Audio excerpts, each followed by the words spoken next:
Hi hello నమస్తే welcome to our channel. నేను మీ Charmi. Present మనము బీఆర్ఎస్ పార్టీ గురించి మాట్లాడుకుంటే ఒక్కొక్క రోజు ఒక్కో విధంగా వార్తలు వినిపిస్తున్నాయి అనుకోవచ్చు. నేను ఎందుకు ఈ మాట అంటున్నా అనేది మనం ఒకసారి ఇక్కడ చూసుకుంటే ఇందులో ఉన్న వాళ్ళందరూ కూడా ఇప్పుడు కేటీఆర్ పరిస్థితి ఎలా ఉందంటే అటు సినీ రంగానికి సంబంధించి ఆయన పైన ఆరోపణలు ఉన్నాయి, పొలిటికల్ పరంగా కూడా ఆయన పైన ఆరోపణలు ఉన్నాయి. కానీ వాటి అన్నిటినీ దాటుకొని బయటకైతే వస్తున్నారు. ప్రజెంట్ బీఆర్ఎస్ పార్టీకి చాలా గడ్డు కాలం అనుకోవచ్చు. ఎందుకంటే ముగ్గురు ఎమ్మెల్యేలు బయటకు వెళ్ళబోతున్నారు. అదేదో వేరే పార్టీలోకి వెళ్తున్నారు అని అనుకుంటున్నారేమో, అది ఆ పార్టీకి సంబంధించి కూడా ఇప్పుడు చర్చ జరుగుతోంది. ప్రజెంట్ తెలంగాణ రాష్ట్రంలో పవర్లో ఉన్నవి రెండే పార్టీలు. మెయిన్ పవర్లో ఉందేమో కాంగ్రెస్ పార్టీ, గత 5 సంవత్సరాలు 10 సంవత్సరాల నుంచి పవర్లో ఉందేమో బీఆర్ఎస్ పార్టీ.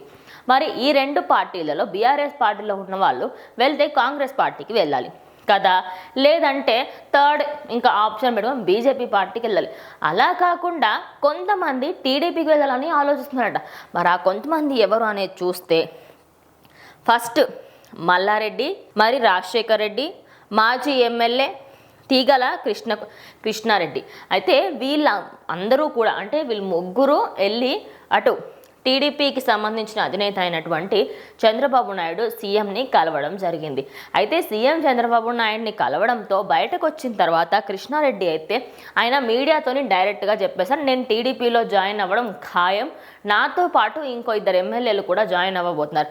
అంటే ఇండైరెక్ట్గా ఆయన చెప్తుంది ప్రజెంట్ అటు మల్లారెడ్డి గురించి అదేవిధంగా రాజశేఖర్ రెడ్డి గురించి అని క్లియర్ కట్గా అర్థమైపోతుంది.